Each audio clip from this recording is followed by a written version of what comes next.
Hello guys, welcome back to my channel Study Like Genius, and in this video we will start the English chapter from our textbook First Flight, The Letter to God, which is written by G.L. Fentis. It is our first chapter of First Flight, and before starting this chapter, I would say that in this video I would read the chapter line by line and explain the whole chapter with line, and in my last video I will write some important words of the chapter and lines of the chapter which you have to remember and write in your exam, which will make your answers very effective and which will short your chances of losing any mark. So let's get started. So open your textbook. Before you read, we will read first.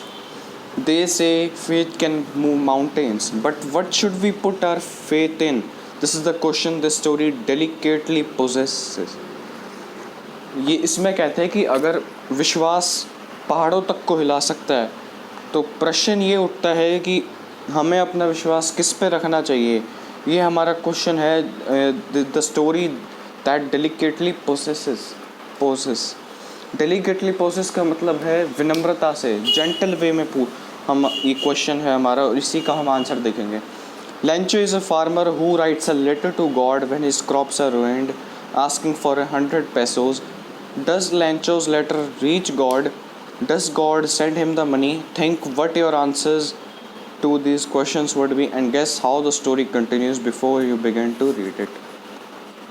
लैंचो एक farmer है जिसने जब उसकी फसलें ख़राब हो जाती है तो वो गॉड को, इतना फेथ है उसमें गॉड में कि उसने गॉड को लेटर लिख दिया कि मेरी फसलें ख़राब हो गई, मेरे परिवार के गुजारे के लिए आप हमें 100 पेसोस भेजिए.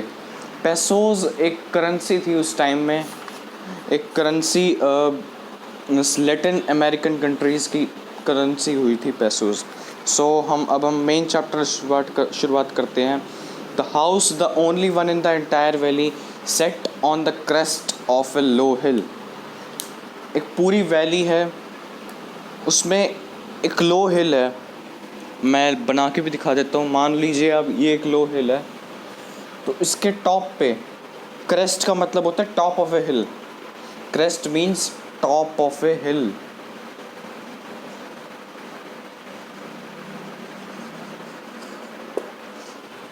और इस पूरी वैली में सिर्फ एक ही घर था.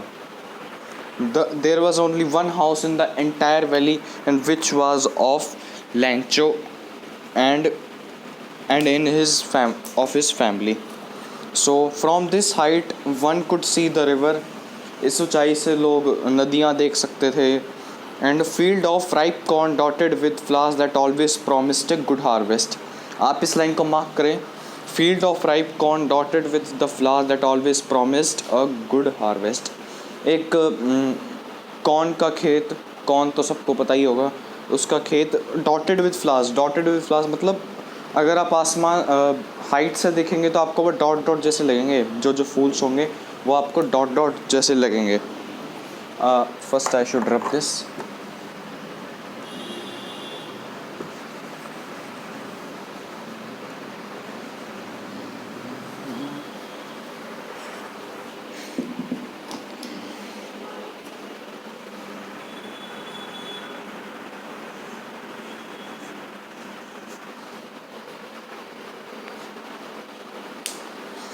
So the only thing the earth needed was a downpour or at least a shower. So उस खेत मतलब फसल अच्छी उगाने के लिए बस उसे एक शावर चाहिए होता था. शावर मतलब एक बारिश, वर्षा चाहिए होती थी. Throughout the morning, Lancho, who knew his fields intimately, had done nothing else but see the sky towards the northeast. सुबह सुबह लैंचो जो फार्मर है उसने पूरे दिन कुछ नहीं किया, बस वो आसमान को नॉर्थ ईस्ट डायरेक्शन में आकाश को घूर रहा है. Now we are really going to get some water. The women who was preparing supper replied, "Yes." Really going to get some water, ये अपनी वुमेन को, मतलब ये अपनी वाइफ को कहता है, ये लैंचो कह रहा है अपनी वाइफ को that we are really going to get some water. उसने प्रेडिक्शन की। Women who was preparing supper, supper होता है dinner, sorry meal, morning meal. The older boys were working in the field while the smaller ones were playing near the house until the women call to them all. जो Lencho के बड़े बच्चे थे, मतलब अच्छी उम्र के थे, वो तो खेतों में काम कर रहे थे, छोटे अपना घर में खेल रहे थे। Until the women call to them all come for dinner. It was during the meal that just as Lencho had predicted. जब वो डिनर कर रहे थे तभी जो लैंचो ने प्रेडिक्ट किया था वही हो गया। और बहुत बारिश हुई अच्छी। Big drops of rain began to fall in the north east. Huge mountains of cloud could be seen approaching. बड़े बड़े बादल आते हुए दिख रहे थे। Air was fresh and sweet. हवा बहुत ही अच्छी थी, बहुत फ्रेश थी। और इफ़ स्वीट मतलब वैसे उनको बहुत अच्छी लगती, तो ये एक मेटाफर मान लीजिए। The man went out for no other reason than to have the pleasure of feeling the rain on his body. Mark this line, the man went out for no other reason than to have the pleasure of feeling the rain on his body. बिना किसी काम के बस वो बारिश का मज़ा लेने के लिए वो बाहर बारिश में चले गए। And when he return he exclaimed, these are not rain drops falling from the sky, they are new coins. The big drops are 10-cent pieces and little ones are 5s. Also mark this line, these are not raindrops falling from the sky, they are new coins. The big drops are 10-cent pieces and the little ones are 5s. मतलब ये कहना चाह रहे क्यों, क्योंकि एक farmer के लिए बारिश यही चीज़ मायने रखती है। अगर बारिश नहीं होगी तो उसकी फसलें अच्छी नहीं होगी। फसलें अच्छी नहीं होएगी तो वो उसे मार्केट में सेल नहीं कर पाएगा और अपनी रोजी रोटी नहीं कमा पाएगा। तो बारिश को इसलिए वो कह रहा है कि हमारे सिक्कों की तरह हैं जो हमें हमारी अर्निंग करते हैं। जो बड़े ड्रॉप्स हैं उनको 10-cent पीसेस कह रहा है और लिटिल वंस आर 5s। ऐसा क्योंकि वो एक्सक्लेम कर रहा है, उससे ये ड्रॉप्स इतनी अच्छी लग रही है कि वो बड़ी ड्रॉप्स को ये नाम दे रहा है और छोटे ड्रॉप्स को ये। With a satisfied expression he regarded the field of ripe corn with its flowers. वो अपने फील्ड की प्रशंसा करने लगा। Draped in a curtain of rain, ये लाइन मार्क करें, draped in a curtain of rain. Draped होता है covered in a curtain of rain, मतलब ऐसा थोड़ा ना होता है बारिश का कोई कर्टेन हो। मतलब ये एक्सक्लेम कर रहा है कि वो बारिश की बूंदों में वो पूरा फील्ड उनका कवर हो गया। मतलब डायरेक्ट वे में वो एक्चुअली यही कहना चाह रहा है कि पूरे फील्ड में अच्छी बारिश हो रही है। But suddenly a strong wind began to blow and along with the rain very large hail stones began to fall. पर अचानक बहुत तेज़ हवा चली और उसके साथ बारिश के साथ, और जब very large hail stones began to fall, very large hail stones began to fall.